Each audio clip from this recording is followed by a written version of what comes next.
Welcome to class, everyone. How was your weekend? Amazing.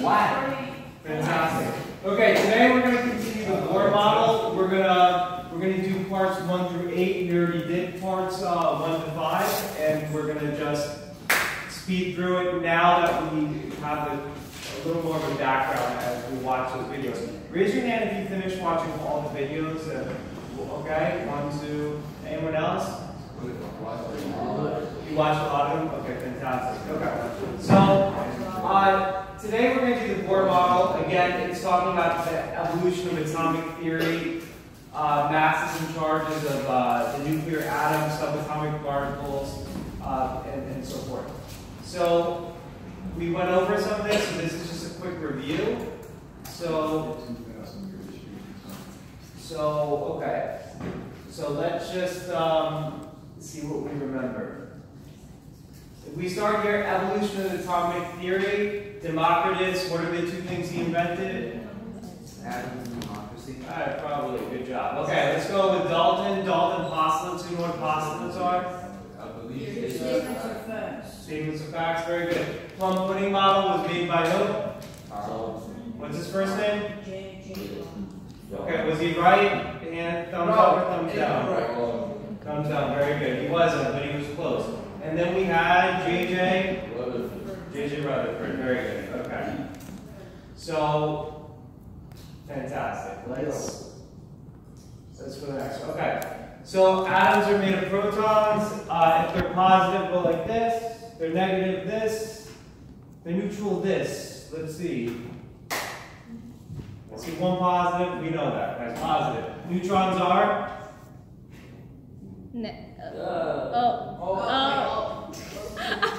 Okay, and electrons are negative. Yay. Okay. The protons and neutrons comprise almost all of the atom's mass and are found in a very small nucleus.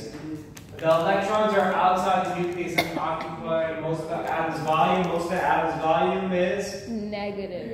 No. Empty. Oh. Awesome. Good work. Okay.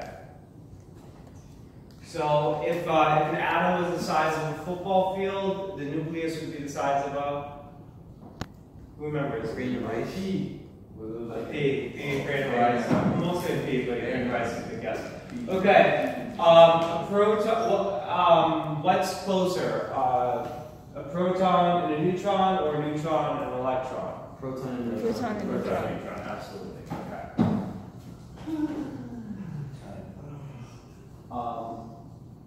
It gets harder from here, don't worry. Okay. Thank you for Thank you for the Motivation. Okay. No, okay, so proton has a charge. Positive. Positive charge, while an electron has a Negative. Okay, it's simple. Let's go next one. Okay, the mass of a proton. Oh gosh, I just gave you the answer. The mass of a proton is about how many more than an electron? 2,000. 2,000, 1,800, and 1,836, about 2,000. Okay, one more. The diameter of an atom is about blank larger than that of its nucleus. Anyone want to take a guess? What do you think? 10,000, right? Awesome. Okay, it's much, much, much bigger. So now we're going to go, this is the part 2. This is what we said about the football field, as we remember, and you were absolutely correct about the P. Now, we had some problems with this model. Who remembers what some of the problems are? If most of the atoms empty space, why doesn't it collapse? Why doesn't it collapse? And what else? Besides the empty space, what else? why don't they glow? They give off light. Why don't they glow and just continuously give off light? Anyone else? Remember, positive and negatives are supposed to what? Attract, but they don't. But they don't, right? But it's not collapsing. Okay. Awesome.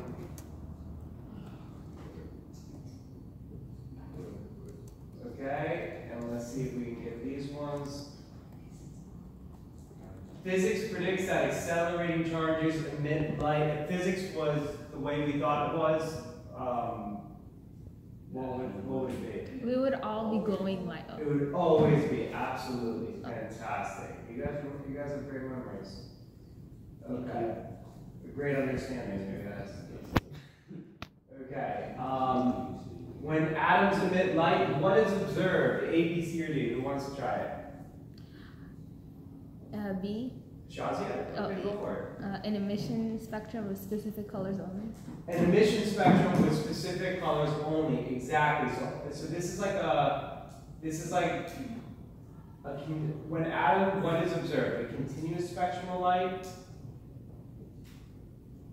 No, it is the emission spectrum. So for example, hydrogen has its own emission spectrum. Every atom has its own emission spectrum. It's like a fingerprint, and we're going to learn about that in a little bit. Okay. Last question is, why was the nuclear model insufficient? Again, we just asked this, and so let's go with who wants to talk to your group. I want you to talk to your group, A, B, C, or D. If you think it's A, go like this. If you think it's B, go like this. C, like this, or D, like this. If you want to talk to your group, talk to your group. I'll give you 5 seconds. 7 seconds. Okay, close my eyes. 3, 2, 1, let's see some fingers. Okay, good. You're right. It could not explain why only specific colors of lights are emitted by atoms, and it could not account for the stability of the atom. Absolutely. Okay. Now, part 3, and let's try to work to get to part A. This is Niels. What's his last name? Mr. Niels. Mr. Neil? Bohr. Very good. Okay. So, emission spectra of the Bohr model. Now, this is the lambda. The lambda does the what? This symbolizes the wavelength. Absolutely. Okay. So, this is the Lyman series, the Balmer series, and the Paschen series. Who here wants to tell me what the Lyman series is? Remember, we have N1, N2, N3, N4, N5. Who remembers what the Lyman series is? Anyone wants to? You can talk to your group member. Let's see if anyone gets it. Isn't it when it goes to 1? I think. You want to go for it, Marcelo? Why do you move it if it's all the way at the end? Move it anyways to the first. Yes, remember Lyman lowest. If it goes to, N2 to N1, N3 to N1, N5 to N1, as long as it falls to the lowest, the Lyman. Now Balmer, anyone remember Balmer? Very good, Marcelino, great job. You want to talk to your group? Go for it. You have a computer, you can look it up. It's when it goes to the second. Absolutely. Remember A, and then we have B. And then we have Paschen, and in the middle of Paschen is a C, so that probably goes down to the what level? Third. Okay, you got it. Okay? So in the beginning they didn't know what the N was, they didn't know about these orbital levels, the scientists that created it, these prior equations, but now we know N equals the what? Anyone want to take a guess what N equals? What are the N's? Orbits. The orbits. Okay? Alright. So, guys, this is important that radii increase in proportion to n squared. So orbits get much larger as the n increases. So that makes sense because the orbits get larger as n increases because think about it. 2 squared is 4, 4 squared is 16. What's the difference between 16 and 4? 12. 12 versus, what was my first one, 2 squared or whatever? 2 squared is what? 4. What's the difference between 4 and 2? 2. So when you square larger numbers, the difference between the original number and the product gets what? Bigger. Yeah, it gets bigger. So that's it.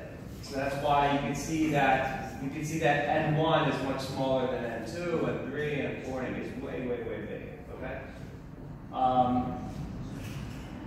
So can it fall into the white space, the electron? No. No, it has to be on an orbital path. Awesome. Okay. Let's go try to answer some questions. Okay. I'm going to give this group over here, Marcelino's group. So group Marcelino. Let's see if we can get this. Given that Q and Q are the charges of the nucleus, remember Coulomb's law had to deal with the charges. So Q and Q are the charges of the nucleus and electron. When they are near each other, their potential energy is always what? You can talk to each other. If you want to pass it, you can pass it, but I think you got it. Remember, a positive and negative.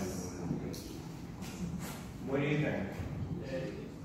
Negative, exactly. Positive 5 times negative 4 is negative 1 times positive 100 is 100. Negative times a positive, right? A negative electron times a positive nucleus is always negative, okay? Very good. This has to do with Coulomb's law. The Q is positive. Very good. I heard that. The little Q is Negative. Thank you. Is it still recording or? Oh, fantastic. Oh, okay. Thank you so much. Okay. 12, no. Okay. Let's go to the next question.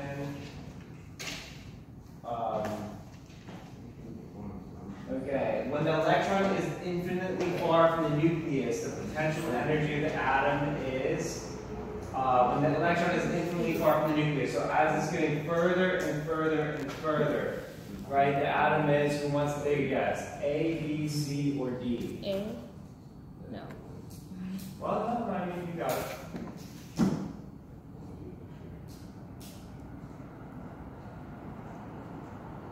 Or D? Why is it 0? Oh, because the farther the atoms are away, the charge becomes less. The strength of the charge is less, so if they're... It becomes less? Yeah. So Well, think about it. If it's negative and it's getting closer to 0, it's what? 0. It's increasing, yeah. So there we go. So we're getting closer to 0, as you can see. And then what's 1 divided by affinity? You can't divide, so we just put 0. Okay. So we know that it gets closer to 0, and eventually, once it gets to the valence shell, if the electron jumps, what happens? It's no longer an atom. Okay, very good. Okay, let's do the next one. Okay, permitted orbits for the electron are given by R sub n equals R1 n squared. Remember, n is the orbital. Which of the below is the correct for a given orbital? Okay? This is an equation, we've used it before. Remember using it before? Everyone want to take a guess what this is? Talk to your group, which one do you remember? Was it A, B, C, or D? How did we find the given orbital? Is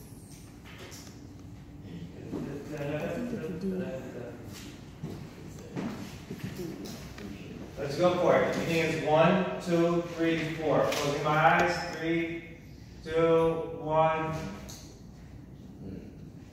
Okay. Remember, we were using this equation. The En energy is E1. E1 represents the what state? The first one, the ground state over n squared. Okay? So, but the answer was, hold on, I'm actually going to play this for you, just sitting in here.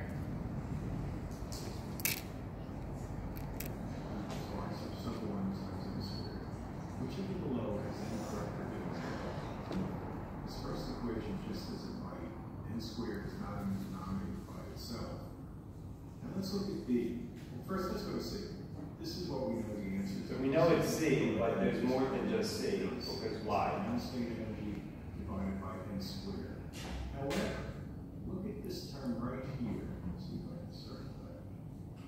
That is the potential energy we have. K, big Q, little q over R1. So that's actually equal to E1. So B and C are equivalent. So the answer here is going to be D. So this was just showing you another way that's equal to E1. But don't really worry, we're really not going to have this. You're really going to have to deal with C more.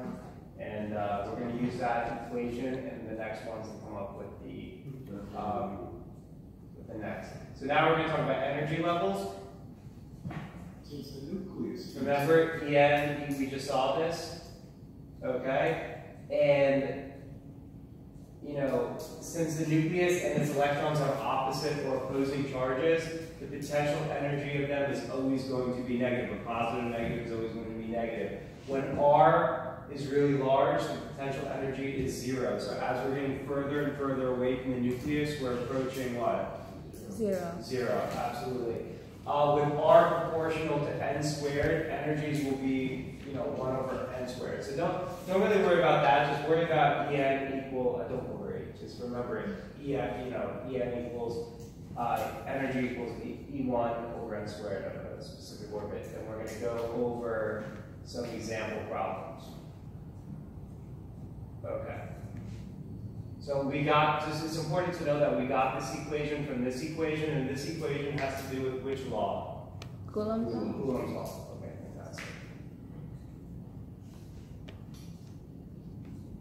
Okay. Let's go. They're all the same, but so I just want to do one of them. So get out a piece of paper and a pencil, and I want you to try to do this yourself. So, the ground state of hydrogen, N equals 1, is negative 13.6 electron volts. What is the energy when N equals 2?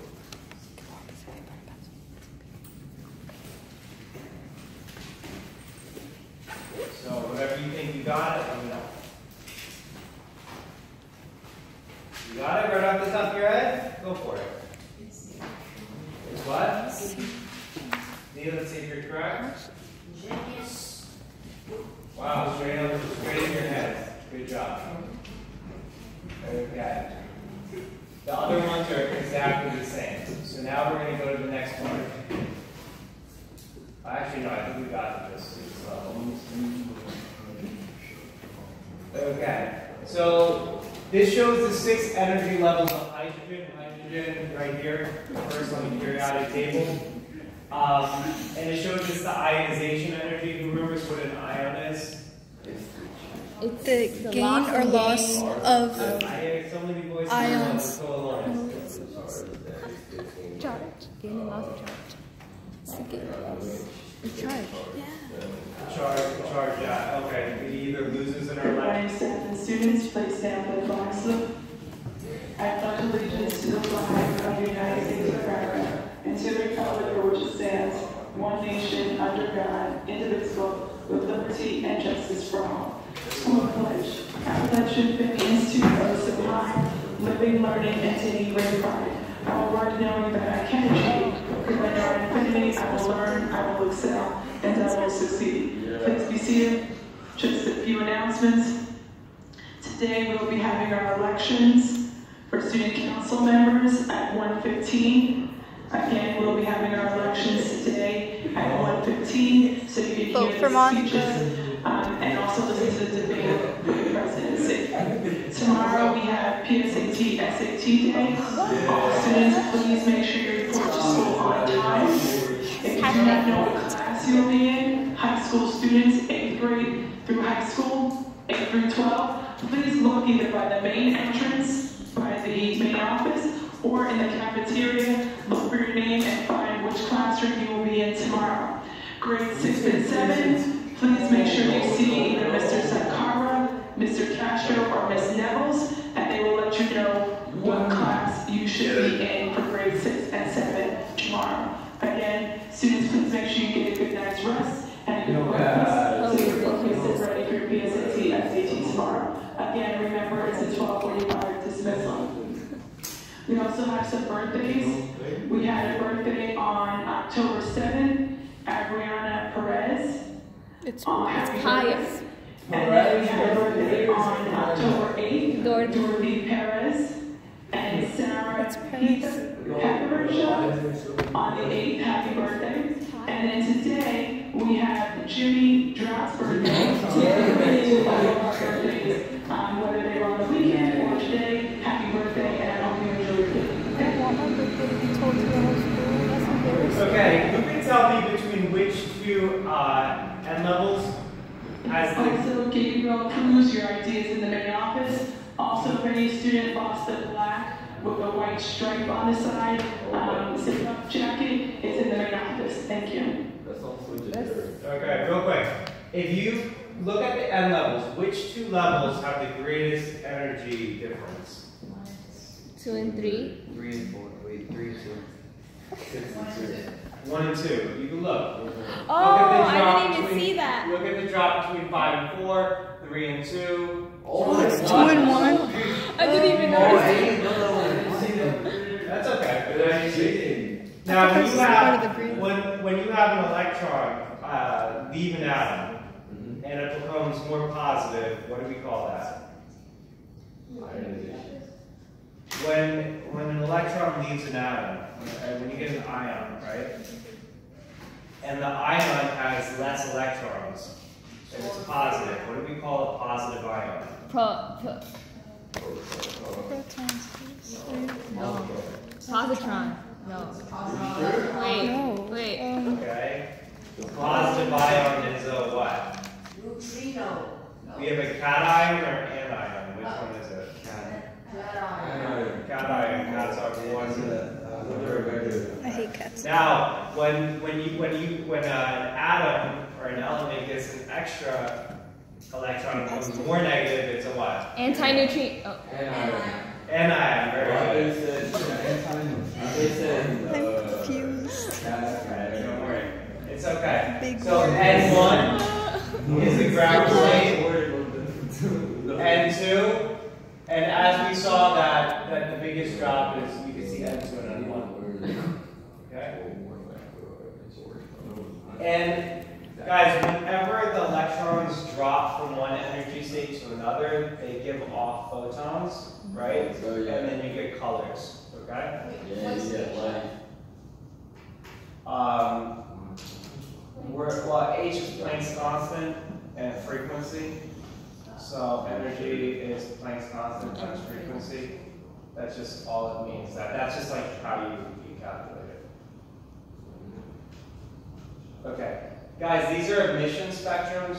These are like fingerprints that whenever the atoms, whenever the electrons, jump down orbitals, they give off specific colors because they're specific energies, and each atom has a different amount of colors it gives off, so it's like a fingerprint. So that's how when we look at stars, we know what elements are on that planet through colors of the gases. Okay, and we went through the Lyman series. Okay, so what I want to do now is I want to go to part 6. An electron can take a number of steps to get back to its... Okay, so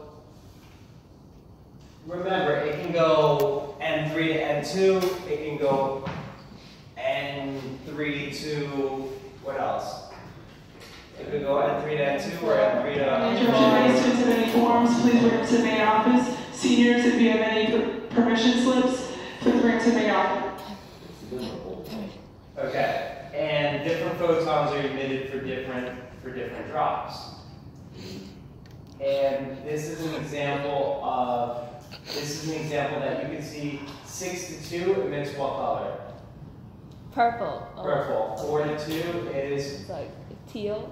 Green, green. teal, okay, or blue. Same 3 to 2 is Blue, right? Red. red. Very good. Oh, that's like So if green. you see these colors, you know it's going to be a what? If you see this spectrum, it's going to be always a hydrogen atom. Very good. Okay. Now let me ask you a question. What do you think? Which atom is going to have more colors? Hydrogen. Okay. Or I don't know. Xenon. Why do you think xenon has more orbitals? The more orbitals, the more possibilities of jumps. Very good. And that's and nanometers is how we measure what? The light. Light. Yeah, light. Oh, okay. Bazinga. Who said Bazinga? Great. Okay, you guys got that. Very happy. Let's do a few questions, and then I think hopefully we can get through. What time is the period at? 35. I think we can get through. Okay. It's 9:02. Okay. So which of the following? So what I'm going to do is I'm going to tell you. I'm going to close my eyes and I want to see some fingers. Okay. Which of the following electron transitions would produce the highest energy? Okay. Look at the differences. Okay. Ready? I'm going to close my eyes in 3, 2, 1. Listening. Talk to your partner if you need. Trying to read. Okay, I know you close your eyes. 5, 4. So it would have like more like. Let's see. Very good. 2 to 1. And we can tell that because look at if you fall off. Imagine if you fell that distance versus you break your leg, right? Versus falling, a short distance. You land straight on your feet. You're good. Right? Very simple. And if you want to figure out the distance, you can always subtract it. -3.4 minus, -13.6, and but obviously you can just see it. Okay. Now we're gonna go. Okay. There's more something. It's okay. Okay. So I want to get you so the red spectral line in the Balmer series. Remember, Balmer goes to what level? 2. Very good. Okay, the Balmer series, whenever it drops to the second end, has a wavelength of 656.3 nanometers. So now it's asking, what is the frequency of this light wave in gigahertz? And remember, gigahertz is 10 to the 9th power. So try this out on your calculator. It's giving you the formula. Frequency is C is the speed of light over lambda. Lambda is the wavelength. So try to figure it out using this. I mean, they basically gave you most of the answers. But I think it's. Yeah, but I want you to work it out on yourself. Even if you repeat the steps, take out a calculator or take out. I mean, they did give you the answer, but still, I want you to work it out and see if you can get exactly what they got. And I want you to actually write it down.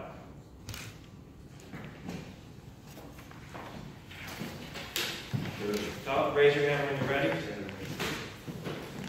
Plug it, plug it. You can use your phone, you can plug it in.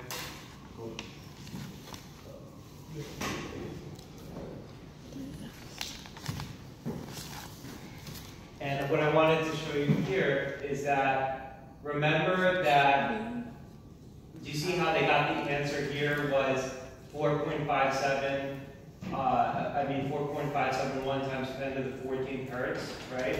But then when you have 10 to the 14th power, and then we have to go down to 10 to the 19th power, 10 to the 9th power, we move over the decimal what? To the right or the left? Look at the difference here. The right. No. To the right. We're moving over to the right. You see? Look at 4.571. So guys, when you move it over to the right, the decimal gets what? Not the decimal, I'm sorry. Yeah, but you see 14 over 9, do you see where 9 is? When you're putting down, right, you're going 14, what's the difference between 14 and 9?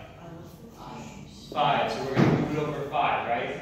1, 2, 3, 4, 5. So they added the zeros there. Now we have, you know, we have it in gigahertz instead of just, you know, hertz up there. So that's how we got it. So that's something, that's just like a conversion technique that they use to make it a little easier. Did everyone finish it, or you need a few minutes? I'm still trying to figure it out. Okay, no problem, because, I mean, having the answer is one thing, but being able to get on it by yourself is a whole other thing. Did you finish it on your calculator?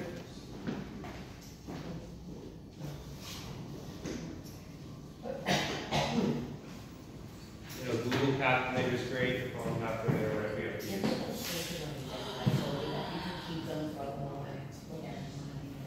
Thank you so much.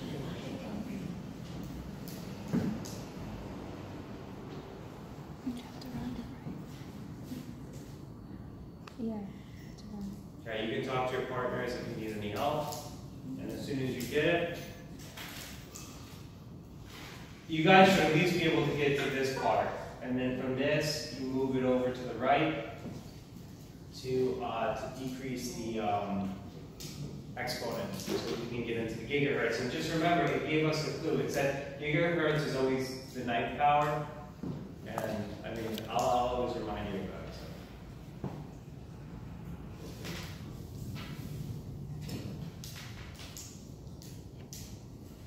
Okay. Anyone? Still time?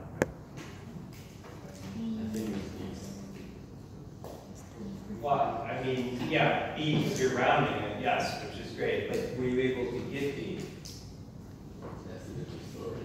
That's a different story. So work on that story. That's the story you're going to know.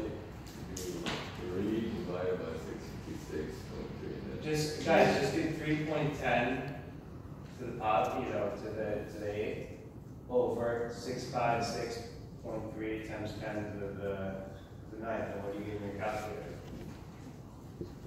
And guys, oh, I'm sorry, 3.10 to the 8th, that's a constant. So they give that to you. The speed of light is given to you. You don't have to figure out the speed of light. Don't worry about that. And they give you the 656.3. So